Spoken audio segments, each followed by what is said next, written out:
আসসালামু আলাইকুম ভিউয়ার্স। দেখেই বুঝতে পারছেন যে আমি কি রান্না করছি। যাই হোক, তারপরে বলে দিলাম আজকে আমি রান্না করলাম চাপা শুটকির পাতুরি। তার জন্য আমি এখানে আগে থেকে কিছু শুকনো মরিচ ভিজিয়ে রেখেছিলাম, সেটা সামান্য লবণ দিয়ে পাটায় বেটে নিলাম। তার সাথে দিয়ে দিলাম চাপা শুটকি, রসুন, পেঁয়াজ। বাটার সময় কিন্তু সুন্দর একটা স্মেল বের হচ্ছিল। তারপর দিয়ে দিলাম ধনেপাতা। বিশ্বাস করবেন না, এটা যখন বাটতেছিলাম আমার ফ্লেভারে পুরাই আমি তো মনে করেন ফিদা হয়ে গেলাম। মন চাচ্ছিল কাঁচাই একটু খাই।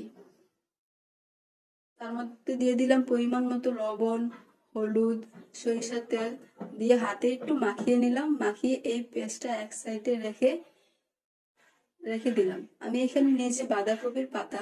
আপনারা চাইলে লাউ পাতাও নিতে পারেন, লাউ পাতা দিয়ে আরো ভালো হয়।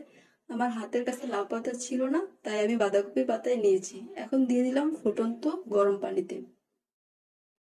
বেশিক্ষণ সিদ্ধ করব না, 4 থেকে 5 মিনিট। এই দেখুন, দেখে বুঝতে পারছেন আমি কতটা সিদ্ধ করেছি। আমি কিন্তু কালারটা সবুজ রাখার চেষ্টা করেছি। এর মধ্যে দিয়ে দিলাম শুটকির সেই মিশ্রণ। কাঁচামরিচ দিয়ে ভালোভাবে মুড়িয়ে নিলাম।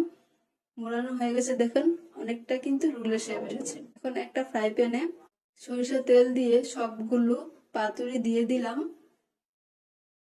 এখন উল্টিয়ে পাল্টিয়ে ভালোভাবে ভেজে নিলাম।